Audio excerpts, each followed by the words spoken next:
வாங்க இன்னைக்கு நாம கணிதத்துல இருக்கிற சில அடிப்படை வடிவங்களுக்கு பின்னாடி ஒளிஞ்சிருக்கிற ரகசிய குறியீட்டை உடைக்க போறோம். முதல்ல பார்க்கும்போது இந்த ரெண்டு வரைபடங்களுக்கும் துளி கூட சம்பந்தம் இல்லைன்னு தான் தோணும். ஒரு பக்கம் பாத்தீங்கன்னா ஒரு நேரான சிம்பிளான கோடு, இன்னொரு பக்கம் நெளிவு சுழிவா கணிக்கவே முடியாத ஒரு பாதை. ஆனா இது ரெண்டுக்குமே ஒரு பொதுவான ரகசிய மொழி இருக்குன்னு சொன்னா நம்புவீங்களா? சரி, வாங்க இந்த மர்மத்துக்குள்ள கொஞ்சம் ஆழமா போலாம். முதல்ல இந்த வடிவங்கள் எல்லாம் எங்கிருந்து வருதுன்னு பார்க்கலாம். இதுக்கெல்லாம் காரணம் ஒரு பெரிய குடும்பம். அது பேரு தான் பல்லுறுப்புக்கோவைகள், அதாவது பாலினாமியல்ஸ். இத சிம்பிளா புரிஞ்சுக்கணும்னா இந்த பல்லுறுப்புக்கோவைகளை ஒரு சமையல் குறிப்பு மாதிரி நினைச்சுக்கோங்க. நம்ம சேர்க்கிற பொருட்களை மாத்தினா எப்படி சாப்பாடோட சுவை மாறுமோ அதே மாதிரி தான் இதுவும். இதுல ரொம்பவே பேசிக்கான ஒரு ரெசிபி தான் இந்த நேரியல் பல்லுறுப்புக்கோவை. இது எப்போதுமே நமக்கு ஒரு கச்சிதமான நேர்கோட்டை தான் கொடுக்கும். இந்த சமன்பாட்டை பாருங்க, y = 2x + 3. இது மாதிரி எந்த ஒரு நேரியல் சமன்பாடும் எப்போதுமே ஒரு நேரா கணிக்கக்கூடிய ஒரு கோட்டு தான் உருவாக்கும். சரி, இப்ப ஒரு சுவாரஸ்யமான விஷயத்துக்கு வருவோம். நம்ம சமையல் குறிப்புல x வர்க்கம்னு ஒரு புது பொருளை சேர்த்தா என்ன ஆகும்? இப்போ நம்ம சமன்பாடு ax வர்க்கம் + bx + cங்கிற பொது வடிவத்துக்கு மாறிடும். அப்படி சேர்க்கும்போது நமக்கு கிடைக்கிறது தான் இந்த பரவளையம், அதாவது பாரபோலான்னு சொல்ற இந்த அழகான யூ வடிவ வளைவு. இது மேல் நோக்கியோ இல்ல கீழ் நோக்கியோ இருக்கலாம். அது மட்டுமல்ல, இதுல இருக்கிற ஏ பி சிங்கிற எண்களை மாத்த இந்த வளைவோட வடிவமும் அப்படியே மாறும். சரி, அடுத்ததா நம்ம மர்மத்தோட ஒரு முக்கியமான கட்டத்துக்கு போலாம். அது ஒரு ஸ்பெஷல் நம்பர். அதை நாம பூஜ்யம்னு சொல்ல போறோம்.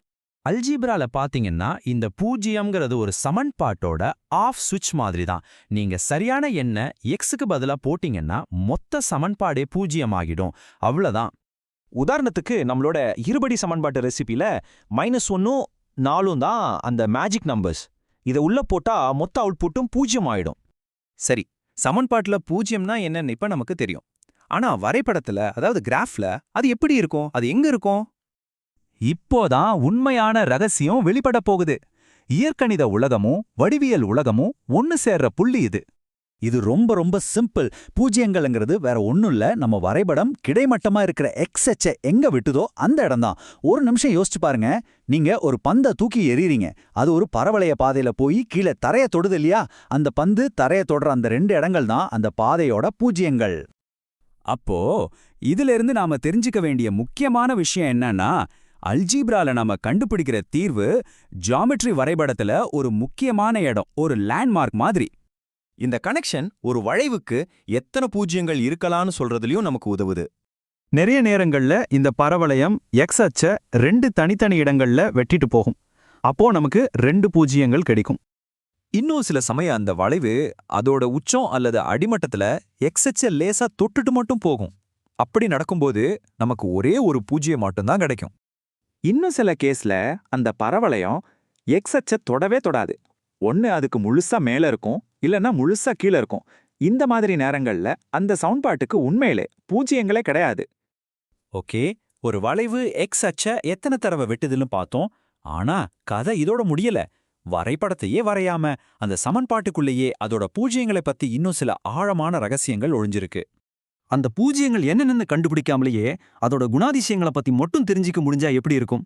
எந்த ஒரு இருபடி பல்லுறுப்புக்கோவை, அதாவது ax² + bx + c வடிவத்தில் இருக்கிற சமன்பாட்டை எடுத்துக்கிட்டாலும் அதில் இருக்கிற கெழுக்கள், அதாவது அந்த a b c ஒரு ரகசிய கோடு மாதிரி. அது அந்த சமன்பாட்டோட பூஜ்யங்களோட கூட்டுத்தொகை என்ன, பெருக்கற்பலன் என்னங்கிறத நமக்கு சொல்லிடும். வாங்க இந்த ரகசிய கோடு வேலை செய்தான்னு ஒரு டெஸ்ட் பண்ணி பார்க்கலாம். நம்ம சமன்பாடு 2x² - 8x + 6. முதல்ல இதுல a b c என்னன்னு பார்ப்போம். இங்க a வந்து 2, b வந்து -8, c வந்து 6.